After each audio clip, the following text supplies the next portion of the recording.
What a match ভাই। আধুনিক one day কিভাবে খেলতে হয় সেটা হয়তো বা নিউজিল্যান্ড এবং বাংলাদেশের আজকের ম্যাচে আপনারা দেখতে পাইছেন, কিন্তু দিন শেষে আপনি 344 রান যখন বাংলাদেশ করছে তখন আপনার বুঝতে হবে এখানে কত হাই স্কোরিং একটা ম্যাচ ছিল। সো এখানে আজকের ম্যাচে যেটা হয়েছে ও সোহান এবং মাহিদুল ইসলাম অঙ্কন যেটা করছে আনবিলিভেবল, জোড়া সেঞ্চুরিতে বাংলাদেশের এত বড় একটা হিউজ পরিমাণের স্কোর বোর্ডে জমা করে। সো এখন কথা হচ্ছে, আমার মেইন কথা যেটা সেটা হচ্ছে মাহিদুল ইসলাম অঙ্কনকে কি একটু বাংলাদেশ জাতীয় দলে কি সুযোগ দেওয়া যেত না? এটা আমার কাছে প্রশ্ন, এটা পুরো জাতির কাছে প্রশ্ন।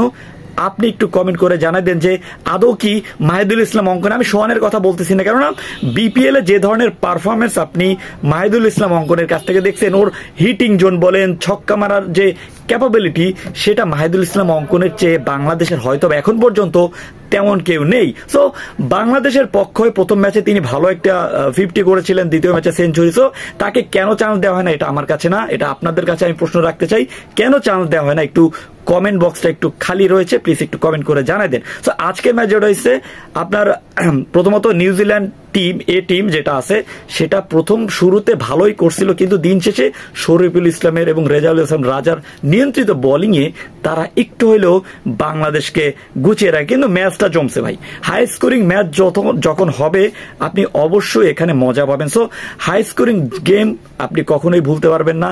এখন কথা হচ্ছে বাংলাদেশের প্লেয়ারদের ক্যাপাবিলিটি কেমন। এই পিচে আপনি 344 রান নয়, এই পিচে আপনি 360 থেকে 70 রান করতে পারতেন অ্যাটলিস্ট। আপনার কাছে কেমন লাগছে মাহিদুল ইসলাম অঙ্কনের কি বাংলাদেশ জাতীয় দলের সুযোগ দেয়া যেত কিনা, একটু কমেন্ট করে জানিয়ে দেন তো। ধন্যবাদ।